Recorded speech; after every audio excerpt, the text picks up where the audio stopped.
जब वो कॉलेज पहुँचते हैं तब उनको पता चलता है कि भाई उनके ऊपर कितना बड़ा फाइनेंशियल लोड आने वाला है, कितना बड़ा फाइनेंशियल लोड उनके पेरेंट्स पे आने वाला है, कितनी सारी फीस होने वाली है, hostel fees, mess fees, admission fees और बहुत सारे ना जाने क्या-क्या फीस। इन फाइनेंशियल प्रॉब्लम्स की वजह से हज़ारों की संख्या में बच्चे ड्रॉप आउट करते हैं कॉलेजेस से, अपनी फर्दर स्टडी को ड्रॉप करते हैं, मे बी कुछ काम में लग जाते हैं या फर्दर कुछ अपना बिल्ड करते हैं, कुछ भी अतरंगी चीज़ें करने लग जाते हैं। लाखों बच्चे हर साल जेईई, नीट और बहुत सारी कॉम्पिटिटिव एग्जाम्स की तैयारी करते हैं एंड सोचते हैं कि यार मेरे को कोई बहुत ही अच्छा कॉलेज मिल जाए जहाँ पे जाके मैं एक्सेल करूँ, मैं बहुत बेहतरीन करूँ अपने करियर में। लेकिन जब वो कॉलेज पहुँचते हैं तब उनको पता चलता है कि भाई उनके ऊपर कितना बड़ा फाइनेंशियल लोड आने वाला है, कितना बड़ा फाइनेंशियल लोड उनके पेरेंट्स पे आने वाला है, कितनी सारी फीस होने वाली है, hostel fees, mess fees, admission fees और बहुत सारे ना जाने क्या-क्या फीस। इन फाइनेंशियल प्रॉब्लम्स की वजह से हज़ारों की संख्या में बच्चे ड्रॉप आउट करते हैं कॉलेजेस से, अपनी फर्दर स्टडी को ड्रॉप करते हैं, मे बी कुछ काम में लग जाते हैं या फर्दर कुछ अपना बिल्ड करते हैं, कुछ भी अतरंगी चीज़ें करने लग जाते हैं। लेकिन आज इस वीडियो में मैं ऐसी चीज़ें लाया हूँ वो तुमको हेल्प करेगी, not only from your financial perspective but also from a mental satisfaction level कि मेरे पास इतने सारे ऑप्शंस अवेलेबल और अच्छे अवेलेबल ऑप्शन हैं। तो मैं इतनी मेहनत करता हूँ तो मुझे कुछ रिजल्ट मिलेगा, आउटकम मिलेगा, मुझे कुछ सपोर्ट मिलेगा। इस आशा को भी मैं तुम्हारी इस वीडियो में पूरी करूँगा।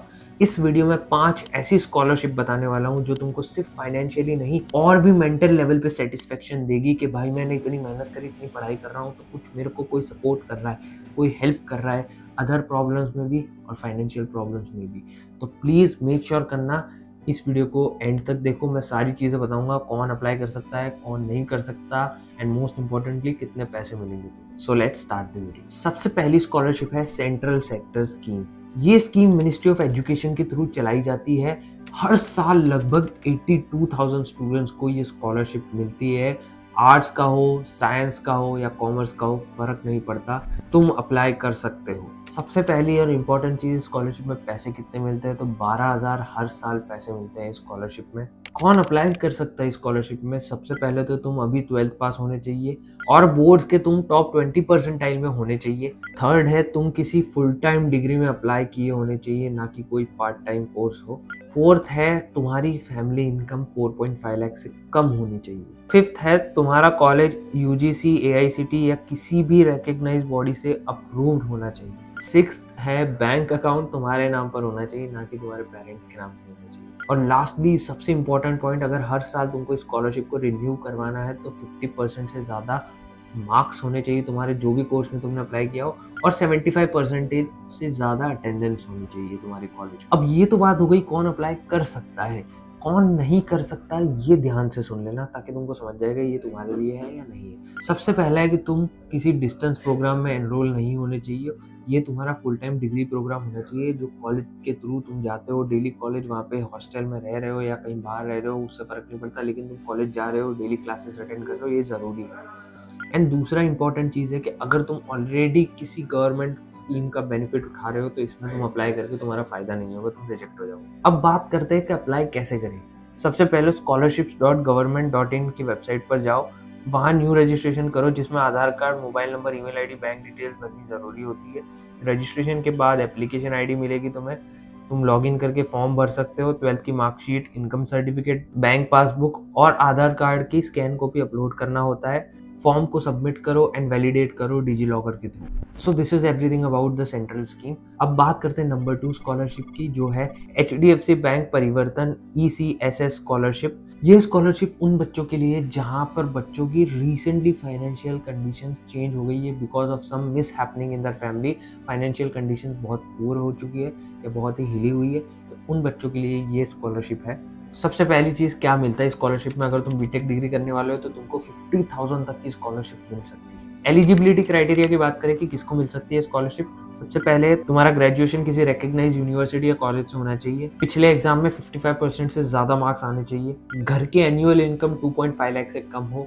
अगर पिछले 3 साल में तुम्हारे फैमिली में कुछ मिस हैपनिंग हो गई है जिससे तुम्हारा फाइनेंशियल लोड काफ़ी बढ़ गया है तो तुम्हारे इस स्कॉलरशिप में सिलेक्ट होने का प्रेफरेंस बढ़ जाता है। अब डॉक्यूमेंट्स क्या लगेंगे उसके बारे में बताओ तो सबसे पहले पासपोर्ट साइज फोटो लगेगी, लास्ट ईयर की मार्कशीट लगेगी, आईडी प्रूफ लगेगा, करंट ईयर एडमिशन प्रूफ लगेगा, बैंक पासबुक या कैंसिल चेक लगेगा, इनकम प्रूफ लगेगा और क्राइसिस का प्रूफ लगेगा अगर वो एप्लीकेबल हो सकता हो तो। अब इसमें अप्लाई कैसे करें? सबसे पहले तो buddyforstudy.com पर जाओ, वहां पर रजिस्टर करो। HDFC परिवर्तन स्कॉलरशिप पर जाओ, 2024 से 2025 के पेज पर जाओ, एप्लीकेशन स्टार्ट करो, फॉर्म भरना शुरू करो, रिक्वायर्ड डॉक्यूमेंट्स अपलोड करो, अपने पूरे स्कॉलरशिप के फॉर्म को प्रीव्यू कर लो, एक बार देख लो सही डिटेल्स भरी है, कोई गलती तो नहीं है, स्पेशली बैंक डिटेल्स चेक कर लेना एंड देन सबमिट कर दो फॉर्म को। सो ये स्कॉलरशिप में अगर तुम फाइनेंशियली स्ट्रगल कर रहे हो, तुम्हारी घर की कंडीशन की वजह से, वो भी रिसेंटली कुछ मिसहैपनिंग हो गई हो उसकी वजह से, ये स्कॉलरशिप तुम्हारे लिए बेस्ट है, सीधा इसमें अप्लाई कर दो। बढ़ते हैं तीसरी स्कॉलरशिप पे जो है AICTE यशस्वी स्कॉलरशिप। ये स्कॉलरशिप से तुमको बहुत स्ट्रॉन्ग फाइनेंशियल सपोर्ट मिल सकता है। अब यहाँ पे क्या मिलेगा, तुम स्कॉलरशिप में अप्लाई करोगे तो अगर तुम डिग्री कोर्स में अप्लाई कर रहे हो तो 50,000 तक की स्कॉलरशिप मिल सकती है 4 साल तक। अगर तुम्हारी 4 साल की डिग्री है तो प्लीज, अगर तुम फर्स्ट ईयर में हो तो इसके लिए अप्लाई कर देना, तुमको 4 साल तक की लगातार स्कॉलरशिप मिलती जाएगी। अब इसमें एलिजिबिलिटी क्राइटेरिया देखें तो एलिजिबिलिटी ही यही है कि तुम फर्स्ट ईयर में एडमिशन होना चाहिए, कोर्स AICTE अप्रूव होना चाहिए, इंजीनियरिंग कॉलेज में, जो भी इंजीनियरिंग कॉलेज हो, सिर्फ कोर ब्रांचेस में एलिजिबल है ये स्कॉलरशिप, जैसे सिविल हो, मैकेनिकल हो, इलेक्ट्रिकल हो, केमिकल हो, टेक्सटाइल हो, एग्रीकल्चर हो, ECE हो।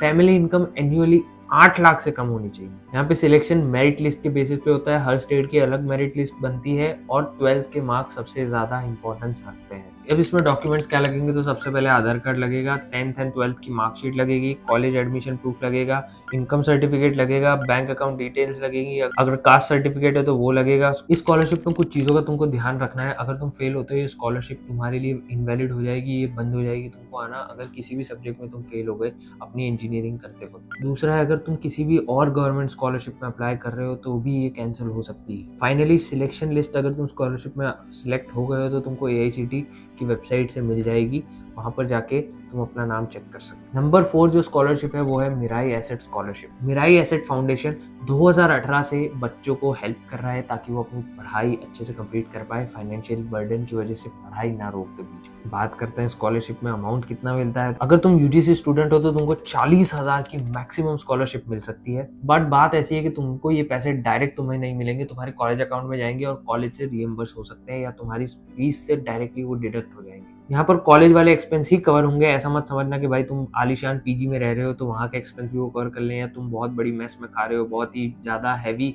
इन्वेस्टमेंट वाली मेस से खा रहे हो तो वो भी पैसे कवर हो जाएंगे, वो पैसे तुमको ही भरने पड़ेंगे, सिर्फ जो कॉलेज का खर्चा होगा वही डिडक्ट होगा स्कॉलरशिप के थ्रू। एलिजिबिलिटी क्राइटेरिया की बात करें तो तुम्हें एक अच्छे कॉलेज में, रिकॉग्नाइज्ड कॉलेज में एडमिशन लिए होने चाहिए, तुम्हारे पिछले साल के नंबर 60% से ज्यादा होने चाहिए, फैमिली इनकम 8 लाख से कम होनी चाहिए और तुम्हारे कोर्स के लिए फीस मिनिमम 40,000 से तो ज्यादा ही होनी चाहिए फीस। और इस बार स्कॉलरशिप में बात ऐसी है कि मेरिट से ज्यादा जो बैकग्राउंड है तुम्हारा वो ज्यादा मैटर करता है। अगर तुम्हारा बैकग्राउंड थोड़ा सा पुअर है तो तुमको बहुत ही हाई चांस है कि स्कॉलरशिप मिल जाएगी।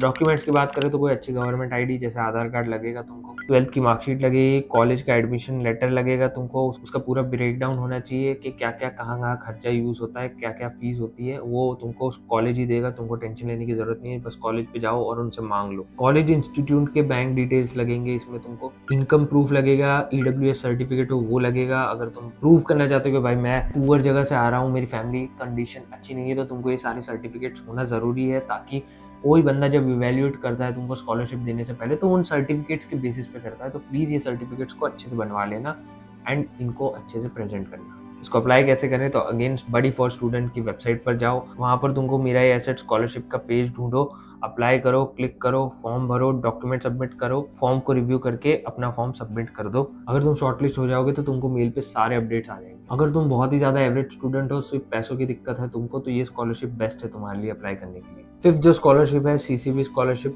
ये जो स्कॉलरशिप है वो मेरिट बेस्ड स्कॉलरशिप है और ऑल इंडिया लेवल पे ये ओपन है सबके लिए। अगर बात करें यहाँ पर तुमको कितनी स्कॉलरशिप मिलेगी तो यहाँ पर तुमको 60,000 से लेकर 1.25 लाख तक की स्कॉलरशिप मिल जाएगी, बेस्ड ऑन योर डिग्री, कौन सी डिग्री में हो तुम, कितना कोर्स में कितने फीस वगैरह है, उन सबके बेसिस पर। अगर बात करें एलिजिबिलिटी क्राइटेरिया की तो तुम 10th और 12th दोनों पास होने चाहिए एंड ग्रेजुएशन कंप्लीट हो जाए तो भी चलेगा। तुम ग्रेजुएशन के बाद भी ये चीज़ पे इस स्कॉलरशिप में अप्लाई कर सकते हो। तुम्हें मिनिमम 40 से 50% तो चाहिए स्कॉलरशिप में अप्लाई करने के लिए, ज़्यादा हो तो और बेटर है। अब बात करें इसमें क्या डॉक्यूमेंट्स लगेंगे, तो यहाँ पे आधार कार्ड तुमको लगेगा, मार्कशीट लगेगी, पासपोर्ट साइज फोटो लगेगा, इनकम सर्टिफिकेट लगेगा, डोमिसाइल सर्टिफिकेट लगेगा, एडमिशन प्रूफ लगेगा, बैंक पासबुक लगेगी, और अगर कैटेगरी सर्टिफिकेट है तो वो भी लग जाएगा। इसको अप्लाई करने के लिए तुम www.ccbnic.in पे जाना होगा, वहाँ पर अपनी एप्लीकेशन भरो, डॉक्यूमेंट सबमिट करो, एंड इस स्कॉलरशिप के लिए तुम्हारा अप्लाई करने का प्रोसेस खत्म हो जाएगा। देखो, जिनके 12th में कम मार्क्स आते हैं उनके लिए ऑप्शंस लिमिटेड होते हैं, तो ये स्कॉलरशिप एक बहुत ही अच्छा ऑप्शन है। अगर तुम बहुत ही अच्छे मार्क्स नहीं स्कोर कर पाए अपने 12th में, बट तुम्हारी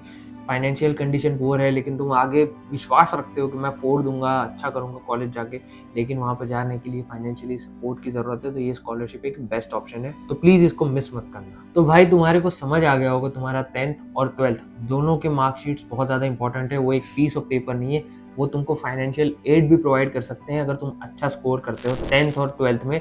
तो प्लीज़ अपनी जी जान लगा दो, मेहनत करो, एंड मेक श्योर करो कि तुम अपना बेस्ट दोगे। तब तक के लिए see you in the next one.